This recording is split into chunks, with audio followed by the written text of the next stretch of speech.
Hello everyone, welcome back to OCD Recovery's YouTube channel. Today I have a video that Rob and I decided would be good to put onto the YouTube channel as well. It's a post that Rob did 2 days ago or a day ago titled Why Most People with Chronic OCD Haven't Experienced Long-Term Relief. Many of the things in this post, and if you see me looking over here, it's because I have the post pulled up right here on my computer. Many of these things I did myself. It kept me really stuck with sensory motor OCD and just changing things all the time with my compulsive behaviors, and really didn't give me the relief I wanted because I was internally still very scared of that, of basically the fear of losing control in a lot of ways, right? I wanted to have certainty on everything. I didn't even think I had that. And not in the way of fear of losing control with, say, a harm OCD or something like that. The fear of not having my life perfectly set the way I wanted it to, which anytime things would pop up that weren't planned in my day, on top of my sensory motor stuff, it really would drive me crazy, but it was driving me crazy because of the belief system I had, or else it wouldn't have made me feel like I was going crazy because the belief I had was very strong. So, as always, don't forget to subscribe, hit that like button, share it. It's really good to get this out there. A lot of the things we're going to talk about here are things that many people, as I said before, including myself, especially everyone who's really gotten better, a lot of the moderators at OCD Recovery, Paul Little, Jade, anyone who's really done videos and has seen substantial progress, we basically have all made these mistakes. So let's jump right into it. So I'm going to read them, then we'll talk about them a little bit. So number one, the role of our perspectives play in the OCD cycle isn't understood by most. OCD is usually viewed as something you have to just put up with as best as you can and not recover from. So unfortunately, there's still a lot of people out there that have this belief system that putting up with symptoms for the rest of your life is recovery. Constantly needing to redirect and relabel.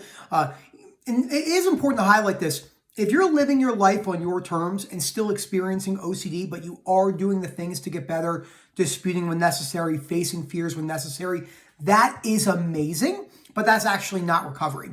It's like if you have someone who struggles with alcoholism and they were drinking 30 beers a day and maybe they're down to 2 and they're not quite at sobriety yet, that is major improvement, but they're still not sober. Same thing for someone's not at OCD recovery yet, which is no chronic anxiety, shame or guilt, intrusive thoughts have lost their intrusiveness. The same with images, sensation, and urges. It's basically a factory reset and you look at the world in a whole lot different of a way. So our perspectives drive it. This is why we talk about unconditional self-life and other acceptance so much. So number two, learning to see thoughts or thoughts is the main narrative despite huge numbers stuck with chronic anxiety and guilt. Changing our relationship with thoughts is a key part of recovery, but by no means all. So let's talk about the benefits of thoughts. So allowing thoughts to be present. Now that doesn't mean you're engaging. I was talking with about 4 or 5 people this morning. I made a post saying, walking around saying maybe, maybe not to all intrusive thoughts is actually compulsive.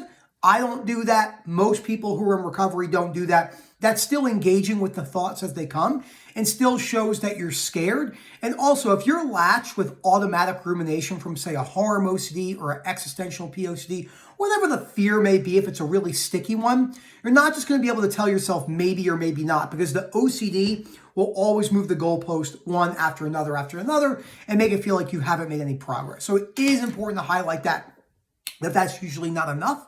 We usually have to go into the context of the thought, not in the way where we're disputing thoughts as they come, but looking at the core fear, usually one of the main ones being, if I am stuck with OCD for the rest of my life is horrible and my life is ruined. So that's really important to cover. Number 3, for decades, the narrative around OCD was that of a disorder where a chemical imbalance needed addressing through pills. In reality, pills help take the edge off, but don't usually lead to the absence of chronic anxiety and guilt long term. Now, again, let's start with the positives about medications. Now, obviously, I can't prescribe medications. Always talk to your doctor. It is important to highlight that reassurance questions based around medication side effects are humongous. Understandably so, they can seem really scary, but it is important. You're going to have to move with uncertainty in those scenarios, and that is very vital to cover.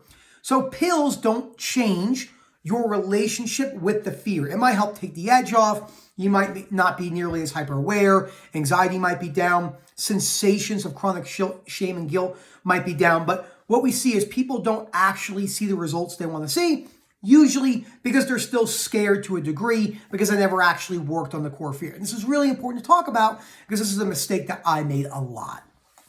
So let's put it this way. The last thing I want to say about this, I know a lot of people who compulsively, including myself, I took a lot of neurology classes in grad school, and I had some really good neuro teachers. Just understanding neurophysiology and neuroanatomy and anything you can imagine in the largest neurology book on earth is not going to teach you practical application for bringing down your fears. Cool to look at, but not necessary for OCD recovery. So it's important to cover that. Number 4, the role of unconditional self-life and other acceptance is rarely understood. So many people stay utterly convinced that the real event OCD will never release, as it hasn't for years. I know this journey all too well. The brain won't allow that 0.00001% risk. So false memory and real event, the reason why we call it real event, false memory, real event, is because it doesn't matter if it did or did not happen.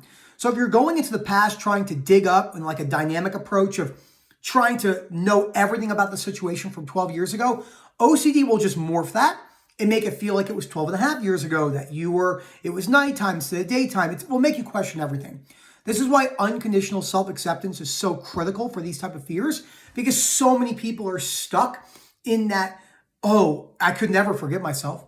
It's almost like you're judge and executioner, as Rob says, almost like you're walking the plank with OCD recovery. So it's really important to cover that the brain usually won't let you off if you're going with just thoughts. Good for creating, again, some distance between the symptoms that brings OCD, but if you're utterly convinced that you're a terrible person, no amount of thoughts is actually going to unlatch that false memory and real event, especially when there's a lot of conditional self-acceptance involved. Really important to talk about. Number 5, ERP is the gold standard. Yes, exposures are key, but by no means all of it. This phrase has led many people convinced it is the only thing and always necessary, which isn't the case. Many OC sufferers recover who have never done an exposure. It depends on how it's lashed. So, just hit my light. Let's talk about ones that do need outward exposures. So let's say contamination OCD, more than likely no chance of recovery. And we're just talking about exposures, not breaking down belief systems, which are obviously very key in all these spheres, but more so than others. Contamination OCD, harm OCD if you're outwardly hiding a lot of stuff. Magical thinking OCD, really critical too. If you're doing a bunch of ritualistic behaviors, like the simple ones, like, if you have magical thinking, washing your hand 35 times in a row, linked to a contamination OCD based off of fear of giving a loved one a disease and killing them, you'll have to definitely address the disease. The conditional self-acceptance you hold on yourself if you got your family member sick, but you're also going to have to do outward exposures. Now, take sensory motor, for an example. You don't need to do outward exposures because you are already so hyper aware of your sensations. There's no need to do any more exposures to that sensation when most of the time people are doing exposures to their sensations in order to habituate and run. It's not actually an acceptance. It's the opposite. So it's a little bit of a misunderstanding saying that everyone needs exposures. It's not true. And it's understandable why we think that, but it will look different from person to person. Okay, number 6. You can't stop mental, this is the one I talk about a lot. You can't stop mental rumination by just reframing. It's often automatic until the fear comes down. Much of it is us doing it, which we can stop, but usually needs addressing. So what does he mean by much of it is our, like what we're doing, the outward analyzing? Let's say, this is the easiest example, that's why I always use it. Let's say you're on a date and you have ROCD and all these automatic rumination thoughts, you're not feeling connected, you're not feeling in love, you're looking at your partner and they don't have any physical attraction, they're looking different. And you go home and you try to sit on the couch and outwardly ruminate and analyze the situation. You can bring that down pretty quickly. You'll probably get a spike in symptoms, but you can do that. But when you're at that same dinner and you're looking at your loved one and say a waitress walks by, and your mind is like, oh my God, the waitress is more physically attractive. Maybe I should be with that person. That person looks happier. All that automatic rumination needs to be left on the table as is, whether it comes with intrusive thoughts, images, sensation, urges, whatever it may be. It's really important to leave those there because that actually is what we mean by bringing discomfort with you. Rumination can't be brought down every day. Again, you cannot analyze and look for reassurance in forums and asking people like myself, but the automatic aspect of it will usually fire until the fear comes down. It's really important to talk about that because it keeps a lot of us stuck. Okay, number 7. You can't just relabel an OCD thought OCD and move on. Usually with chronic OCD, this is an oversimplified concept. The brain tends to fire back with, what if this is an OCD, and won't let you off the hook. Mild cases, it's often not so fused. Everyone's different. So obviously, we're not going to talk about the mild OCD. Obviously, mild OCD can move with uncertainty and some more thoughts approach and recover like that. But when we talk to people with chronic, really sticky fears, whatever they may be, we know this approach is important, but it's not the entire story. Now, the problem with relabeling thoughts, there's a couple different things that we talk about with it. You're not going to be able to figure out what's an OCD thought and what isn't. That's a dead end. You have to go with uncertainty on that part. Kirsty talked about this in one of her videos, how she was at work and trying to deflect, thought deflection. Oh, this is an OCD thought. That's not. OCD thought. That's not. And it kind of will just drive you up the wall because it's a never-ending cycle of trapdoor after trapdoor after trapdoor until you fall into Mordor of Lord of the Rings, and then you're just melting in lava with Gollum. I'm such a nerd. But it is really, oh God, laugh at your own jokes. It is really important to realize that you can't relabel in the way that we think. And when you go into a situation and think you're going to relabel, the main reason why we're going into that is usually because we believe that we can't stand the way we're feeling. So we want to relabel. So let's say this is a OCD thought, right? Ooh, what you think is an OCD thought. You're like, that's an OCD thought. Get it out of here. You're really saying this to yourself. Oh my gosh, this is way too scary. Get it out of here. Oh my gosh, this is the worst thing ever. Get it out of here. So the deflecting and relabeling in the way that it's usually proclaimed is being done because people are really afraid of experiencing a certain sensation, thought, image, and stuff like that. All right, number 8. Recovery doesn't come from finishing a book. It involves work, practice, work and practice. So the books on the reading list can be found underneath the resource tab at OCDrecovery.com. There are 6 of them. 2 Ellis books, How to Stubbornly Refuse, and The Myth of Self-Esteem, critical books. Then the 2 other categories, we have Paul David's That Last a Life, Claire Weeks' Self-Help for Your Nerves. Really good for learning how to leave things there, more of that almost thought approach. Letting anxiety kind of play out works really good with GAD and panic disorder. But usually still, if it's really sticky, we have to address the fear of being stuck forever. The reason why all the books are on the reading list is because they each cover a certain aspect of the journey. A lot of people ask me, why is Man's Search for Meaning on the reading list, book number 4? Because it teaches you how to take perspective from suffering, and that's super important. One of the most famous Stoic quotes I live my life by, it's not what happens to you in life as much as it is your perspective on that. We see this as a case with people who have been in horrific situations, losing their children in violence, vice versa, losing their parents in violence, and then coming together with other people and teaching them how to take meaning from that and being grateful from the time they have with their family. It's really important to talk about that. My father was a great example. I had a father. I have friends of mine that don't have fathers, or their fathers were never around. My father was around until I was 27. Unfortunately, he died of cancer, but that's just how life goes sometimes, So, number 9. OCD often finds ways around exposures, nestling itself snugly into the gap of uncertainty, just out of reach from an exposure. Working on acceptance is key here. OCD's ability to morph is only an obstacle when you don't understand the solution. So this is kind of a repetitive to the one that we said before, but I think he wanted to put this back in there to show you how sneaky OCD can be. What are the main things with recovery? What are the concepts that we use? We take principles from Ellis. We take principles from Paul David and Claire Weeks. We put that together into this uncertainty, exposure, unconditional self-light, other acceptance, time, patience, persistence, determination, melting pot where everyone will look a little bit different. So, the contamination and harm OCD suffer will usually need more of those outward exposures like we talk about, but sensory motor will not. Most people will benefit from moving with uncertainty to a degree, non-sufferer or sufferer. And then we kind of see where the people are. And when we're talking to people in one-to-one calls, or I'm doing seminars and group calls, or whatever it may be, I'm looking at people and thinking, what are they afraid of? What's keeping them stuck? And then we kind of move from there. That is really important to cover.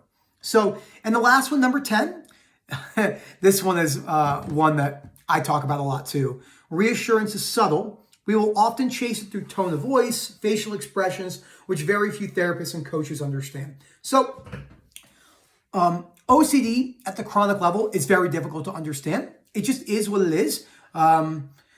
It's like, being a survivor of stage 4 cancer. It's probably very hard to we can have empathy and sympathize, but it's very hard to understand exactly what that person walked through. I was listening to one of my favorite comedians this morning, Chris Stefano. He's a New York comedian. Obviously our culture is very similar. And he was talking about how some people are saying to them, I understand what it's like to be a parent and they're not parents. And he's like, no, you don't. Well, no, you don't. In his Italian New York accent. And that can be really hard because we're living in a time where everyone wants to be part of something that they have no experience with. And I understand that. I've done that as well, but it just doesn't quite work out that way. So the reason why I covered all that premise to this point number 10 is a lot of people don't understand chronic OCD. If it was, it would be much more mainstream with unconditional self-life, other acceptance. We wouldn't hear people saying in the WhatsApp groups or saying in the Facebook forum that has almost 17,000 members that, this is that you got to do exposures, it's the gold standard. And then you look at people, I was looking at the post the other day of talking about just go around saying maybe, maybe not. So it's a really fluffy approach. OCD recovery needs hard fucking work, okay? It needs hard persistence work, and you need to get to a place that most people are not willing to go. 99.9% of people are not willing to go currently. That doesn't mean all those people can't get to where they want to go. Everyone can recover. Everyone can recover from OCD and anxiety-based disorders, but it's about learning the proper tools and really learning how to be uncomfortable. So when reassurance is sneaky, when you go, well, can you just cover that one more time? Well, I have one more question. If you're untrained to that, so when I'm on a call with someone and the call's coming to an end and Rob and I talk about this and we say, is there anything else? 9.5 out of 10 times they're like, well, I have one more. Can you cover that again? And then we almost always say no, because we're looking to see if they're searching. Very rarely does someone say, no, I got it all. Because you want that certainty, right? You want that, oh no, they're going to leave me. I'm so scared. Excuse me. So that's really important to cover. Now, I hope you guys enjoyed this. I'll read the caption as well. These were the points on the post. So with a title like this, I don't expect many likes, but it's a key point. This post is all about hope. It's highlighting exactly why people are stuck and how they can recover. We can change this to most people recover through OCD awareness. OCD recovery is the absence of chronic anxiety, chronic guilt, long-term without regular setbacks. You will experience triggers and the odd setback at times, but the chronic suffering will be gone.